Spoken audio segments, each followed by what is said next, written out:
Hello everyone, welcome to another Green Dragons Gaming. Without us, they couldn't feel like winners. Without them, we couldn't look so good. So again, we're based out of Westchester, Pennsylvania. If you're in any of the surrounding areas, please do me a favor, let us know. As a matter of fact, my group, we got about 4 of us. So Kazandu, Prettyboy, Swelt, and myself, SirMC. My name is Mark. We're heading up to East Coast Warriors tomorrow. So those of you who watch it on this video on a different date, March 16th, is tomorrow, for a one-day tournament. So I hope to have another 3, and then Pretty Boy's usually pretty good about putting up 3 more videos as well. And as you can see, I'm really trying to get back into my community engagement. I mean, I'm the head of community engagement, so it's, again, not just trying to put up videos and stuff like that, but really trying to build a community. And I'm actually going to start working with BWG here soon to try to build up the community in that with them, because those are GW guys, they're 40k, Age of Sigmar, even a little War Machine, all of which I've played. We'll see if I can convert them. You know, it's like, oh, hey, we'll convert you. We'll get you to play this. So anyway, most of you know that I usually play my dwarves, and I usually play my KOE, which I call the Kingdom. However, I own just about every army. Not every army, just about every army. I don't own dead things. I got rid of those. And I don't own orcs. And I don't own vermin. Everything else, I have dual purpose armies. And I'm trying, I've been wanting to make, and I put up a few videos way back when, Lizard of the Dark Gods. I actually have beasts I need to put together. I have demons I need to put together. And yeah, it's a lot of crap in my basement, which my wife yells at me about. So this time, you are actually going to see the Saurian Nations versus Dread Elves. This is going to be a 4,500 point game. It's Refused Flank, King of the Hill. It's myself against SirMC playing my Saurian Ancients versus Prettyboy. The reason why I'm playing Saurian Ancients is we're going into this tournament. I didn't just want to play him with my KOE, which I'm very, very familiar with. It's still one of my favorite armies to play. It's a very difficult army to play. But I went to Saurian Ancients because he knows what I have, and we're going to this tournament. There's going to be other players there. I'm like, what army don't we usually see in my local group that we're probably going to see up at East Coast Warriors? So I literally spent maybe 10 to 20 minutes on Army Builder, putting together a quick list, not even really realizing what half the stuff did, and it ends up being it's a good start to a list. So I was pretty actually happy with this. So here's my deployment. I pick size. He chose to let me go first. I draw for first turn. It's King of the Hill. Going with my army from left to right, and I apologize. Someone else said I should turn around and do some closer picks. I will start doing that next time. I promise. Maybe not during tournament, but I promise. But I've got Pterodon Riders. I got Raptor Riders, full command. I've got a brick of 24 Saurian Warriors with full command that are Serpent. Yep, and with spears and shields. Then attached to that, and you just can't see the model. You'll actually see it in the next pick. I'll show that next pick.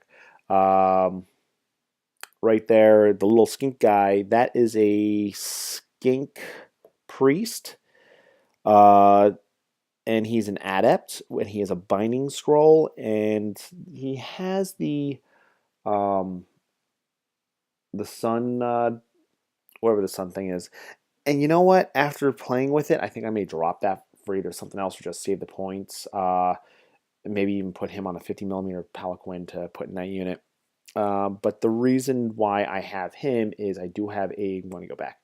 I do have a Quaddle Lord that you can just see there. I've got a baby Carnosaur who has a halberd, 3-up armor. He has the impact.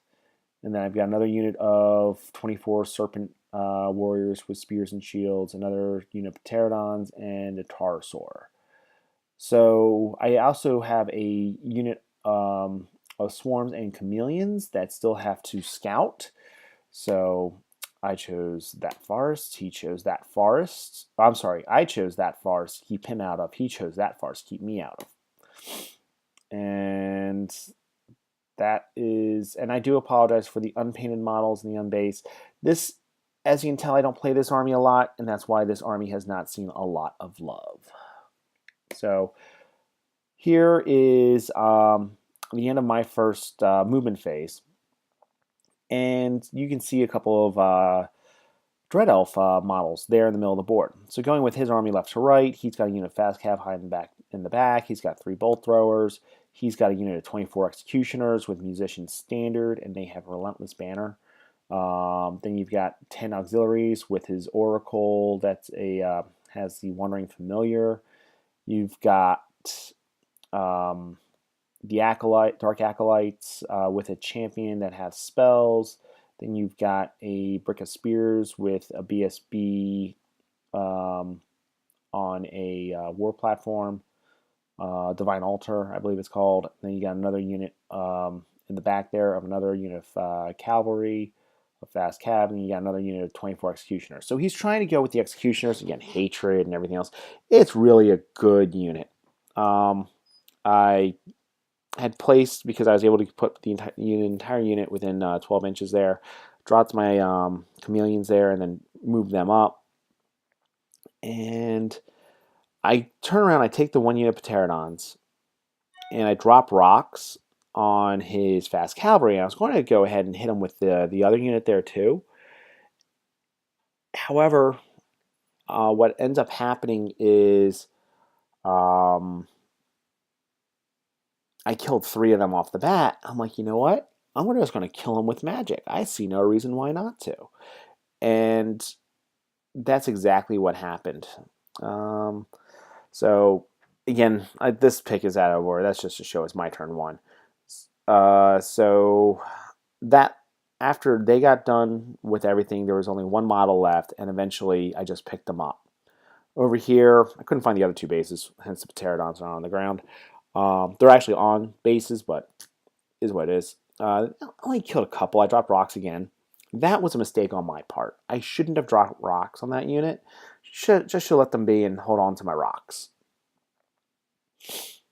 The reason why is that unit there is staring at his bolt throwers, and there's a good chance I'm going to get into him. I'm going to kill him if he doesn't shoot me to death. So there's that. I go ahead, I pluck another wound off there. So now it's Dread Elf's turn 1, hence the bad glare of that dice. He turns around, he moves up, and this is actually, is this turn 2? Because he doesn't charge me. All right, this is actually a pick from turn 2. I apologize. I missed. Again, we're trying to bat time there because we started a game after 9 o'clock. The store closes at midnight, so we want to make sure we got done and packed up by midnight. The Dread Elves go. He moved them up. Nothing really happened in his turn. He just doesn't do anything. He does manage to take off the 1 unit of pterodons that was threatening his bolt throwers by shooting them off the board, and that was it. And he moves up the 1 unit fast cav. He charges my chameleon skinks. During my turn, I fail to march them, and we're just kind of doing a Mexican standoff. And I thought my my Raptor Riders, and this was another mistake on my part, I should have positioned them so that as he kills the skinks and overruns, I'd be able to charge him, in which case he either has to hold or run off the board. So that is definitely another mistake on my part. Over there, that's just showing them. And he ends up, I'm not sure if I have a pick of the combat, but he ends up killing all but 1 on the charge. And there's, again, there's the die just indicating turn 2. His turn 2. During his shooting phase, again, he picks that unit, manages to shoot and magic off that unit there. His shooting phase, he knocks off 2 of my knights.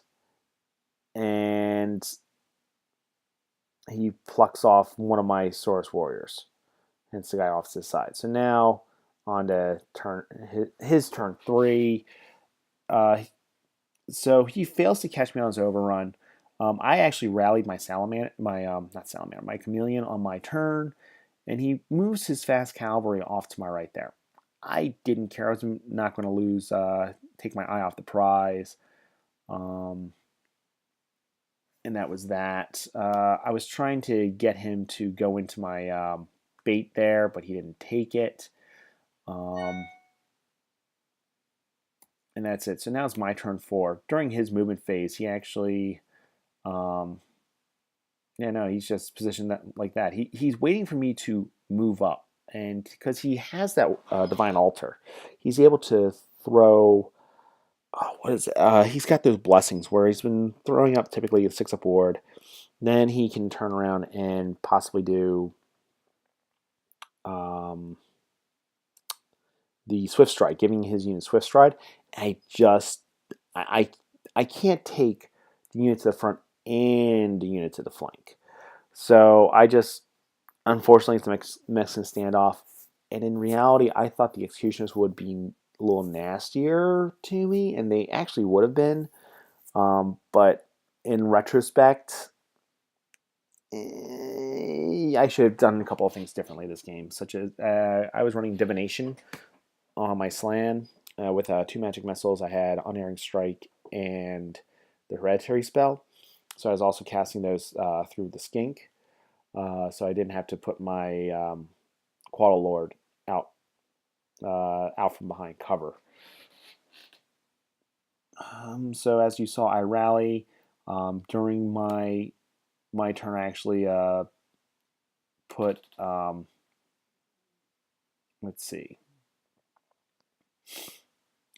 I actually managed to regrow all my skinks back with Summer Growth, and now it's his turn 4. So he charges with his fast cav into the rear of my skinks, so I choose to flee. It's like, I don't want any of that. I'm going to choose to flee. And I was trying to draw out his fast cav, and he rolled like a 1-1-3 or a 1-2-3, and I'm like, crap. All I needed was one more inch for my Cold One Knights to see them, and then I would have had them. Average, but you know what? It's a game of probability. It's a game of luck still. So during his magic phase, he ends up shooting, taking off the chameleons because he's like, I just can't let them be. And going back to that pick, he does charge the whatever the hell they are, the swarms over there, and he chaffs up the big guy, and that's it. So pick them both up. During my turns, this is now end of my movement phase, I actually charge into his executioners, and that brick on that side is basically untouched. I've been focusing more on the left side, and in retrospect, it was a crapshoot. That's all I can say. I had to pick on one. I wanted to be able to claim the objective. And I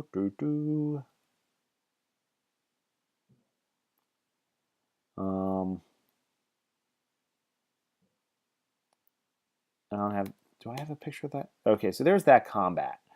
So he ends up killing 6 of me. Or 8 of me. I forget. Let's see. It's 4.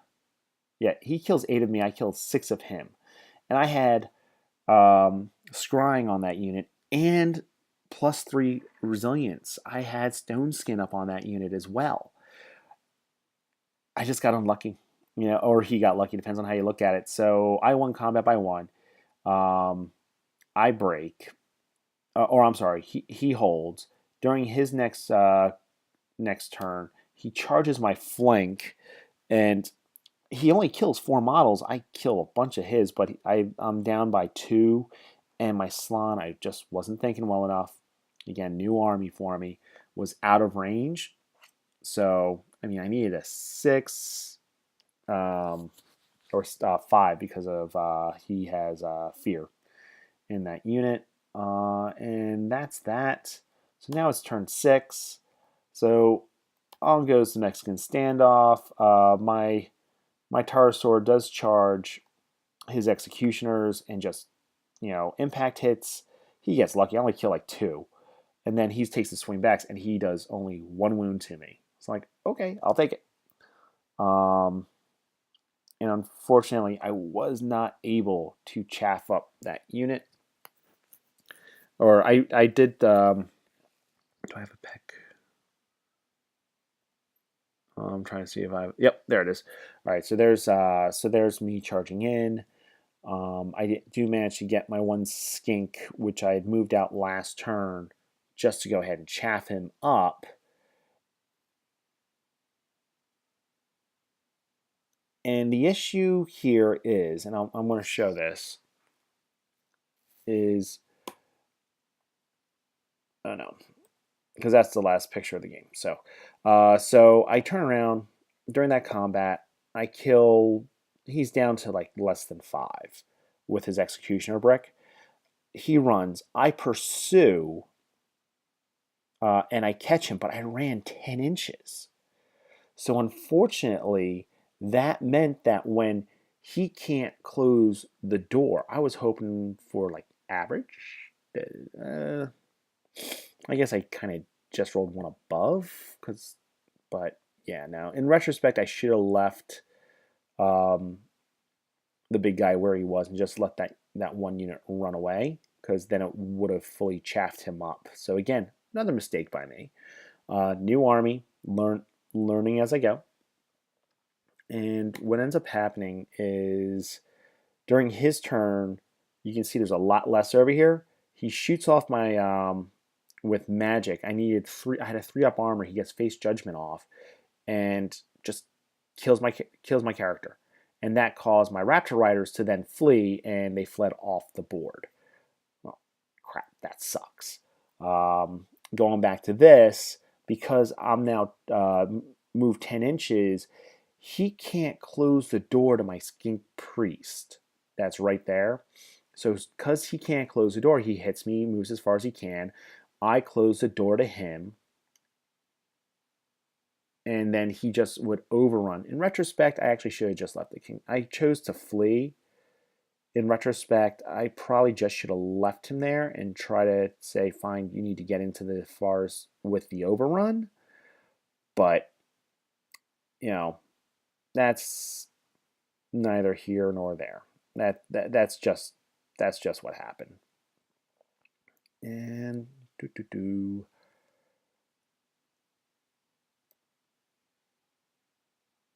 and then so again, I lost that 600 point model, then the 330 point unit.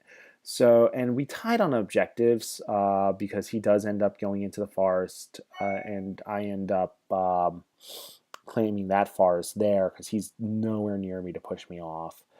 And it ends up just being, it's going to end up being a Dread Elf victory. But, I mean, I've got to give it to that Oracle for that last turn of just shooting off my character, which we both said was pure luck. Getting 3 wounds off of only 5 wounds, needing 3 up, maybe 1 or 2. Well, regardless. Typically, I would think that the character would still be alive. Then failing my leadership 8 with, or whatever they are, with Cold-Blooded was just bad luck. And for me, it was that Taurosaur, because the Taurosaur took out the fast cavalry and the judges. So I was pretty happy. I was pretty happy with the army overall. There's that victory. So after we looked at the board, we're like, probably as close to a 13-7. We just packed it up. But we both had a great game. This game was a lot of fun. It really was. So on to North American Masters.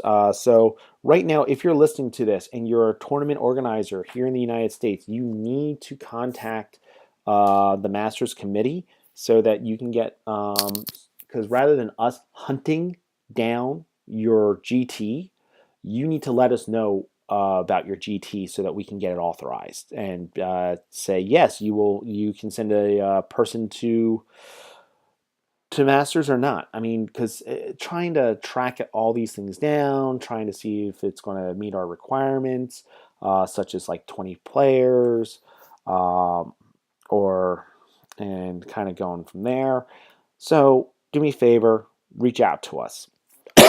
With that said, I want to give a shout out to Michigan GT, Triumph GT, Brawlers Bash, Buckeye, Cornerhammer at the end of this month, Hogs Fest, Dragon's Fall. I think there will be a Dragon's Fall, but I'm not 100% sure. Then you've got, Pete. So Grungy Music won Red River Rumble. We've got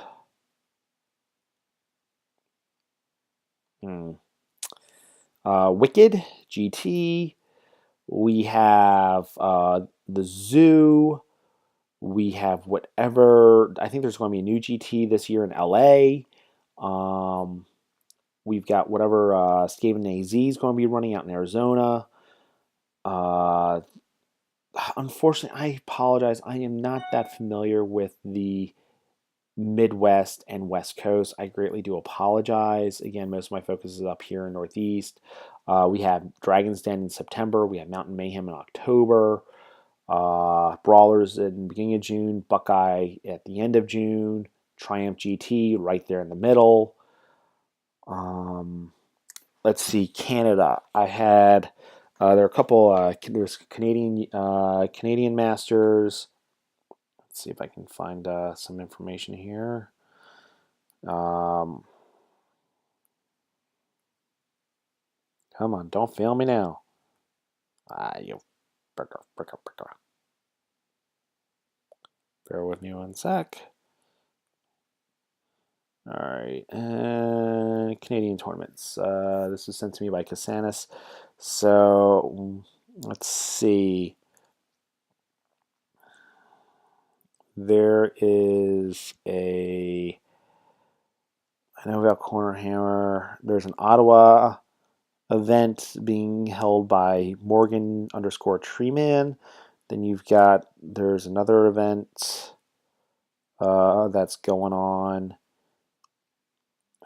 Let's see here. Let's see if I can pull this up on Facebook here real quick. Canadian Open GT, which is April 13th to 14th in Edmonton. If I can make that, I will. Canada. And let's see. What's the next one that we have here? I know about Cornerhammer. By the way, Sandy spelled Ottawa as Atra. And then you've got Canadian Tabletop Championship, which is Saturday, Sunday, singles GT. Why doesn't it give me the dates? You're killing me here, Smalls. Killing me. Tournament organizer. Lionel 4,500. Canadian is open.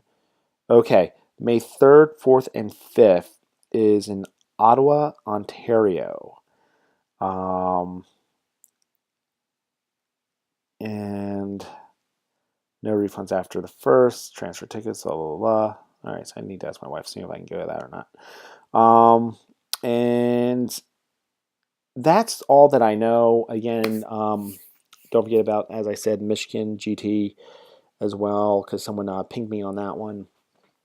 And if you know of any other tournaments, please let me know. Feel free to send me a link. I'm SirMC 2015, and I'll add it to it. Unfortunately, I'm not hunting down these things anymore because it's just too time-consuming for me to be doing that.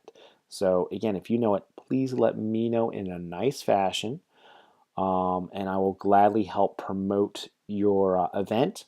Those of you who have the weekend of March 30th, I definitely recommend still reaching out to Lenny and Jeremy regarding Cornerhammer at Cornerhammer GT.